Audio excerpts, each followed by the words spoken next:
Proposals पे काम किया और ये इन्फॉर्मेशन आप सबके लिए बहुत इंपॉर्टेंट है। सबसे पहला ये डिस्कस हुआ था कि इंडोर्समेंट पे रिवॉर्ड्स आने चाहिए या नहीं, तो ये डिस्कस हुआ आने चाहिए, और केवल 2 दिन के लिए प्रोजेक्ट ने ये डेडलाइन दी है, और डेडलाइन एज इन ये बहुत स्ट्रिक्ट डेडलाइन आई है कि 25 और 26 नवंबर यानी कि कल और परसों 2 दिन में इंडोर्समेंट चलती रहेगी कुछ दिनों तक, लेकिन ये 2 दिनों में आपको रिवॉर्ड्स जनरेट होंगे इंडोर्स करने पे, और ये जो आपके बोनसेस जनरेट होंगे ये केवल प्रोजेक्ट डायरेक्टर तक ही होंगे। और सबसे बड़ी और अच्छी खुशखबरी ये है कि डिसेंट्रलैंड या मेटावर्स हम बहुत जल्द एलपीएनटी का ऑफिशियल ऑफिस वहां क्रिएट करेंगे, वहां देखने को मिलेगा हमें। साथ ही हमें सॉइल वर्स का 3D मैप मिलेगा। आप लोग पहले ही देख लेना आपको कहाँ कहाँ की जमीनें खरीदनी है, कौन कौन सी एनएफटी कोड्स आपको कहाँ कहाँ मिल सकते हैं, तो हमें बहुत हेल्प मिलेगी उस मैप को स्टडी करने में। और एक इंटरेस्ट हमेशा कायम रहना चाहिए ये चीजें सीखने में या जानने में कि ये हो क्या रहा है, या ये नई चीज क्यों है, क्या होने वाला है, क्या यहाँ पे पहाड़ होंगे, फॉरेस्ट होगा, एग्रीकल्चर होगा, मंदिर होगा, तो क्यूरियोसिटी हमेशा रहनी चाहिए। अब जो मैं आपसे सजेस्ट करना चाहती हूँ कुछ चीजें, इंडोर्समेंट जो है वो सबको एक सेफ और अश्योर्ड इन्वेस्टमेंट की तरफ लेके जा रही है, लेकिन ये जरूर ध्यान रखिए कोई भी जबरदस्ती नहीं है, किसी को भी जबरदस्ती नहीं किया जा रहा है, आपकी इच्छा है, लेकिन आपको बताना हमारा फर्ज है। कई बार कुछ रेगुलेशंस हमारे हाथ में नहीं होती हैं, तो हम खुद चाहते हैं कि हर इन्वेस्टर, हर टीम मेंबर सेफ इन्वेस्टमेंट में जाए, बिना वॉलिटिलिटी और मार्केट फ्लक्चुएशन की मार्केट में जाए। अब हमें जो स्टेकिंग रिवॉर्ड आएगा उससे हम बाय कर सकते हैं एनएफटी को, बैलेंस में ट्रांसफर कर सकते हैं, नए अकाउंट्स लगा सकते हैं। कुछ ही दिनों में हमारे पास कुछ क्या कहते हैं लिमिट्स भी आ जाएंगी विड्रॉल की, कि डेली विड्रॉल्स हम कितनी कर सकते हैं कितनी नहीं कर सकते। अब मैं आप सबका बहुत थैंक्स करती हूँ कि आपने मुझे सुना, लेकिन आप लोगों के लिए एक मेजर अपडेट है मेरे पास जो मैं अभी व्यर्थ नहीं करना चाहूंगी, और मैं चाहती हूँ कि इस चीज के लिए मैं एक बार विकास जी को स्टेज दूं और वो बता सके हमें कि क्या होने वाला है आगे। बस मेरे साथ यहीं बने रहिए और इस अपडेट को सुन के, और फिर आप लोगों को मैं जाने का भी मौका दूंगी। और मेरी तरफ से बहुत बहुत शुक्रिया कि आपने मुझे सुना।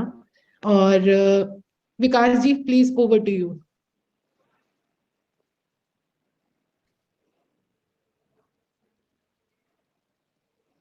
प्लीज वेट विद मी, हमारे एक गेस्ट ज्वाइन करना चाह रहे हैं, लेकिन एक सेकंड, शायद वो हो गए हैं। मैं हमारे और हम सबके चहेते मिस्टर प्रमोद काम्बोजी, जिनको मैं अपना आइडल मानती हूँ, और शायद मुझे लगता है उनसे एक्टिव या उनसे जल्दी मेरा फोन कभी कोई आंसर करता ही नहीं है, तो प्रमोद सर आपको I would like to welcome you on this call. आप प्लीज सबको एड्रेस करें और शेयर करें अपने व्यूज। थैंक जी यू। जी, थैंक यू गीतांजलि जी, आपने इनवाइट किया और आपने अच्छे से डिस्प्लेन कर ही दिया होगा क्योंकि कल आप ट्रेनिंग लेके आए हो एपीजी लाइव आई प्रोग्राम के अंदर। मार्केट के अंदर का जो र्यूमर था वो भी कहीं ना कहीं खत्म हुआ कि आज लोगों को ये लगा था कि मैनेजमेंट तो कंपनी छोड़ के भागी, दुबई चलेगी, पता नहीं कहाँ कहाँ की कैसी कैसी बातें बोल रही थी। लेकिन हमारी मैनेजमेंट ने कल के प्रोग्राम में, जयपुर के प्रोग्राम में लाइव आकर के उन बातों को खत्म किया कि हम कहीं के जाने वाले नहीं है और हम यहीं पर रह करके काम कर रहे हैं। और दूसरा, अभी एक एंडोर्समेंट के ऊपर मेनली मैं बोलना चाहूंगा क्योंकि हमारी मैनेजमेंट ने, हमारे पूरे डाउ मेंबर्स ने वोटिंग दी थी कि हम कुछ लोग एंडोर्समेंट नहीं कर पाए और उनके लिए हमें मांग तो हम हफ्ता 10 दिन रहे थे, लेकिन मैनेजमेंट ने इस बार बिल्कुल स्ट्रिक्टली मना कर दिया था। लेकिन हमने हमारी रिक्वेस्ट पे, पूरी कोर मैनेजमेंट की रिक्वेस्ट पे, फिर डाउ मेंबर्स की वोटिंग के ऊपर, तो मैनेजमेंट ने हमारे डिसीजन को स्वीकार किया और हमें 2 दिन का टाइम मिला है सर। अभी कल और परसों 25 और 26 नवंबर को जितने भी लोग इंडोर्समेंट करने से रह गए थे, अगर वो इंडोर्समेंट करना चाहें वो कर सकते हैं। उनको प्रोजेक्ट डायरेक्टर तक, जो भी रैंक के लोग हैं, प्रोजेक्ट डायरेक्टर तक के रैंक के लोग को सभी को इंसेंटिव दोबारा मिलेगा एंडोर्समेंट के ऊपर। और एंडोर्समेंट आज हम करवा रहे हैं और कल को ये भी हो सकता है कि प्रोजेक्ट की तरफ से इंडोर्समेंट का ऑप्शन नवंबर में या दिसंबर में किसी भी डेट में ये क्लोज किया जा सकता है। एंडोर्समेंट में भी सारी उम्र ना भी चले और आने वाला जो अभी पार्लियामेंट के अंदर जो भी सेशन में जो सिस्टम आना है, अभी मे भी क्रिप्टो में काम तो कर सकते हैं, कोई दिक्कत नहीं, बट ऐसे लॉ लग जाएंगे आसानी से काम नहीं करना होगा। तो मैनेजमेंट ने एक बहुत सराहनीय दूरदर्शी सोच के मुताबिक एक बहुत अच्छा डिसीजन लिया, और आज हमें समय रहते, आज छोटी मोटी दिक्कत बेशक हो सकती होंगी, लेकिन इन फ्यूचर हम आज हमारे सारे इन्वेस्टर टोटली सेफ हैं। तो आज हम एक सही ट्रैक के ऊपर हैं, और जो मार्केट को आज से 2 महीने 3 महीने बाद लगेगा पता कि वाकई में जो एनएफटी का और एंडोर्स किया और एनएफटी मेटावर्स के ऊपर ये प्रोजेक्ट लॉन्च हुआ है, तो वाकई में लोगों को लगा कि आने वाले 2 से 3 महीने बाद कि ये वाकई में कुछ करके गए हैं। और डेफिनेटली हमारे इन्वेस्टर्स, इस प्रोजेक्ट की सोच, हमारी मैनेजमेंट की सोच शुरू से यही रही है कि हम अपने इन्वेस्टर को कभी भी लॉस होने नहीं देंगे, ना कभी हुआ। तो आज इस प्रोजेक्ट के साथ जितने भी इन्वेस्टर जुड़े हैं, उनके हित में भी ये डिसीजन लिया गया कि वो अपने, क्योंकि आज किसी इन्वेस्टर ने $100 में भी इन्वेस्ट किया था, 50 में भी किया था, और आज उनकी इन्वेस्टमेंट बहुत ना के बराबर है। यदि 1 लाख की वैल्यू की बात करें तो आज 100 200 500 रुपए की वैल्यू रखता है। लेकिन हमारी मैनेजमेंट ने फिर भी बोल दिया कि आप टेंशन ना लो, आपका 1 लाख को हम 1 लाख में ही कन्वर्ट कर रहे हैं, बिल्कुल घबराने की जरूरत नहीं है, क्योंकि यहाँ पर हम एक ऐसी मैनेजमेंट के साथ जुड़े हैं जो प्रोजेक्ट हमेशा इन्वेस्टर को सेव करके चलता है। तो उसी के तहत आज प्रोजेक्ट ने हमारे सभी इन्वेस्टर को सेव किया, और जो लोग रह गए उनके लिए 2 दिन का मौका फिर भी दिया है, और उसके बाद भी कोई रह जाता है तो विदाउट कमीशन विदाउट इंसेंटिव वो भी कर सकता है। बाउंडिंग नहीं है कि उसके बाद नहीं कर पाएंगे, बट इन फ्यूचर ये बंद हो सकता है, ये मैं आपको बार बार बोल रहा हूँ। ऑप्शन आपको बार बार नहीं मिलेगा। आज हम बोल रहे हैं कि इंडोर्स कर लो, कल को आप बोलोगे हमें इंडोर्स करना है, फिर हमारी तरफ से चैप्टर क्लोज होगा, तो इंडोर्स आप नहीं कर पाओगे सर।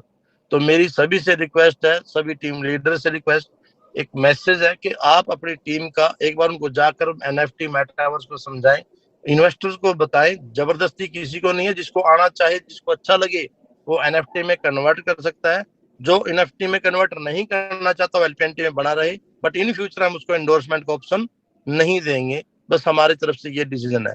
तो अभी कुछ समय है, 2 दिन हमें इंसेंटिव मिलेगा, उसके बाद विदाउट इंसेंटिव काम करना पड़ेगा, और एक टाइम के बाद ये जाकर क्लोज होगा। क्योंकि गवर्नमेंट की जो पॉलिसीज हैं वहां पर भी हमें मे भी हो सकता है प्रोजेक्ट को फिर जबरदस्ती करना पड़ जाए, अगर हम, तो उसके तहत हमें जबरदस्ती ना करनी पड़े, लोग खुद कर ले तो ज्यादा बेहतर है। आज हमारी तरफ से कोई किसी को बाउंड नहीं किया, और उसकी उनकी इच्छा है, वो करना चाहे करे, नहीं करना चाहे वो ना करे। तो मेरा यही मैसेज है, एंडोर्समेंट करें और एनएफटी को प्रमोट करें, क्योंकि आने वाला फ्यूचर एनएफटी का है, मेटावर्स का है। आप खुद देख सकते हैं कि कितने बड़े बड़े प्रोजेक्ट आज एनएफटी मेटावर्स के ऊपर मूव कर चुके हैं। सैमसंग का ऑफिस आ चुका है मेटावर्स के ऊपर, और बहुत बड़े बड़े प्रोजेक्ट मेटावर्स के ऊपर अपने आप को लेके जा रहे हैं। तो हम एक ऐसी दुनिया के अंदर, ऐसी टेक्नोलॉजी के अंदर मूव कर चुके हैं जिसके अंदर हम और हमारे इन्वेस्टर्स एक बहुत बड़ा प्रॉफिट बनाएंगे। जितना प्रॉफिट बनाएंगे जितना एलपीएनटी से भी नहीं बनाया होगा, उससे भी कहीं ज्यादा लोग प्रॉफिट बनाएंगे, ये हम आपको विश्वास भी दिलाते हैं। तो आप इस प्रोजेक्ट के साथ खड़े रहें, विश्वास के साथ रहें, आपका बिल्कुल भी लॉस होने वाला नहीं है। तो यही मेरे वर्ड थे, बाकी गीतांजलि जी ने बहुत अच्छे से क्लियर कर ही दिया होगा। तो थैंक यू गीतांजलि जी, आपने मौका दिया बोलने का। Thank you so much sir. आपने काफी वंडरफुल इंफॉर्मेशन जो है